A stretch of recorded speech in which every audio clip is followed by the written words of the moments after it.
जदि daily daily आपण को नॉर्मल साग बा साग भजा खाइबा पई बोर लागिलाणी आपण ए साग बरा को ट्राई करि परिबे। एमिति मुसमुसिया आ क्रिस्पी लागिबा साग बरा को आपण थरे ट्राई करंतु, देखिबे फैन हे जिवे यार। ताले चलंतु आज बरे नबा किछि डिफरेंट सागर रेसिपी बरे नबा आज साग बरा। नमस्कार, जय जगन्नाथ। मो चैनल सिजन्स एंड बाइट्स रे आपण समस्त को स्वागत जणाउछि। एई रेसिपीटी पाई आपण जो प्रकार साग नहीं पारिबे। एठी मु पत्र साग नहींची आ एठी आपण तार मंजी भाग को पकेइबेनी। साग को भल भाबरे बाछि नबा, काहेकि ना एई सागरे पोक थाए, सेति पई आपण भल भाबरे ताको बाछि नेबे। ता सहित याकू भल भाबरे पानी रे बतरेई दबा।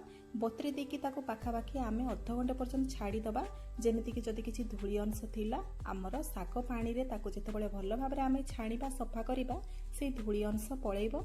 साग को मध्य आमे एठी 5-6 थर धोई दबा। आपण देखि पारुथबे मंजी बहुत अछि, मंजी भासुजी मध्य पानी रे, सेति पई आपण साग को 5-6 थर भल भाबरे धोई नेबे।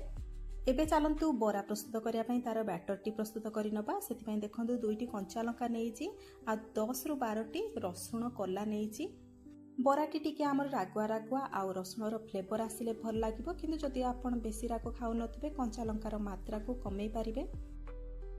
एबे नै जिबा आमे बुट डाली, हाफ कप बुट डाली मु नै जाईची आ 2 रु 3 घंटा ताको भल भाबरे एठी पानी रे बतरिया पई छाडी देइथिली। आपण पाखे जदि बुट डाली नथिबो ताको आपण टोटल बेसन रे करि परिबे। एबे नै जिबा गोटे जागा आ जो रसुण आउ आमे कंचा लंका को छेचिथिले दरखंडिया करिकि ताको पकेइ नबा। बुट डाली को मध्य आपण दरखंडिया करिकि बाटी नेबे। पूरा एठी आपण ताको प्यूरी करि देबे नाही, माने पूरा ताको फाइन पेस्ट करिवे नाही, ताको दरखंडिया करिकि बाटिबा। बुट डाली गोटे आमर बाइंडिंग दबा आमर साकरे, सेति पई बुट डाली को आपण निहाती भल भाबरे बतरे देकी ताको दरदर खंडिया करिकि आपण खदड़ करिकि बाटी नेबे। साग को एठी आमे 5-6 थर धोई दबा, ताको भल भाबरे पानी रो निगाड़ी दबा। एबे ताको चुनु चुनु करिकि काटी नबा। आपण जेतिकी चुनु चुनु करि परिबे सेतिकी भलो। आमे जो जागरे बुट डाली आ रसुण आ कंचा लंका को नेथिले, एबे सेइथिरे आमे साग को पकेइ नबा। एबे पकेइ नबा आमे बेसन। सागटी आपणकर जेमिति बाइंडिंग स्टेज को आसीबो आपण सेतिकी बेसन ढालिबे। आपण अल्प अल्प बेसन ढालिबे आ पुणी तरे सागरे ताको मिक्स करि चलिबे। देखिबे से बाइंडिंग स्टेज को आसिला ना नाही। जदि कम पड़िबो तबे आपण आहुरी बेसन ढालिबे। पके नबा एबे स्वाद अनुसार लुण। आपण जेतेबेले साग करूछंती लुणर मात्रा को टिके कम रखिबे, नहले हमर सागटी लुणिया लागिबो। मु एठी हाफ छोट चामच लुणर व्यवहार करिछि। तो ये मु 2 बड़ चामच बेसन पकईकि प्रथमे मु देखे नौची आपन को मिक्स करिकि। ता सहित ये आमे गुंड मसला पकई नबा। हाफ छोट चामच हलदी गुंड, गोटे छोट चामच काश्मीर लंका गुंड पकई देकी आमे ताकू गळेई नबा। आपण केते साग नौछंती ता उपर निर्भर करिबा आपनकर बेसन रो क्वांटिटी। आ इठी आपण देखि पारुथबे गळे सारला परे हमर साग बिल्कुल भी बाइंडिंग स्टेज रे नाही, सागर पत्र खोली जाउची। एबे आमे सेइथिरे एक्स्ट्रा बेसन ऐड करिबा। मु एथिरे पुणी थरे 4 बड़ चामच बेसन ऐड करछि आ ताको पुणी थरे गळेई नैछि। आ एठी आपण गळेई सारला परे देखि पारिबे ये पूरा बाइंडिंग स्टेज को आसी गला, माने गोळा कले हाथ रे ये गोल गोल हेकि रहिबो। एमिति भाबरे आपण यार बैटर को प्रस्तुत करि नेबे। एबे चलंतु यार साग बरा सब प्रस्तुत करि नबा। सेति पई देखंतु गैस ऑन करिकि मु पैन पसे नैछि। पैन रे देई दबा हमें तेल। तेलर मात्रा को बहुत कम रखिबे, जेहेतु मु नॉन स्टिक पैन नैछि सेति पई तेलर मात्रा को बहुत कम रखिछि। 2 छोट चामच तेल देइछि, रिफाइन तेल।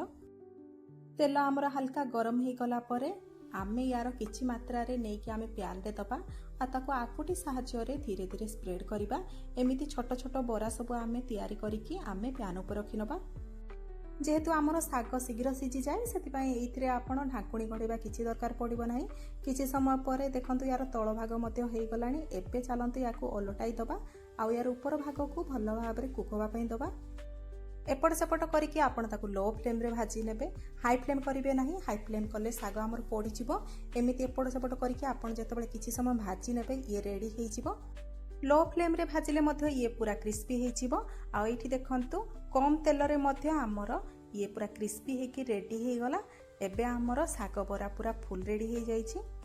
एमिति आपण सबु साग बरा गुडा को तयारी करि नेबे। आपण चाहिले एठी हमर बुट बटा किबा बेसन जागरे चाउल बटा मध्य नै परिबे। एई साग बरा रेडी हे गला परे याकू आपण उषुम उषुम खाइबे। गरम थिबा अवस्था रे खाइबे देखिबे बहुत बढ़िया लागिबो। आपण तो याकू जहा सहित हेले भी खाई पारिबे, किंतु थरे पखाळ भात सहित खाइकी देखंतु तार टेस्ट आहुरी बढ़ी जिवो। थरे एही रेसिपीटी को ट्राए करंतु, निजे खांतु, परिवार वर्ग को खुआंतु। भिडियोटी भल लागिथिले लाइक टे निहाती करिवे। भिडियोटी जदि पसंद आसीदिबो सांगसाथी बंधु बांधव मानक सहित शेयर करिवे। मो चैनल रे जदि नुआ आछंती कि मो चैनल को सब्सक्राइब करनांती प्लीज सब्सक्राइब करिनेबे। फेसबुक पेज रे जदि भिडियोटी को देखुचंती पेजटी को फॉलो करिनेबे। पुणी देखा हबो आउ गोटे नुआ रेसिपी भिडियो रे। नमस्कार, जय जगन्नाथ।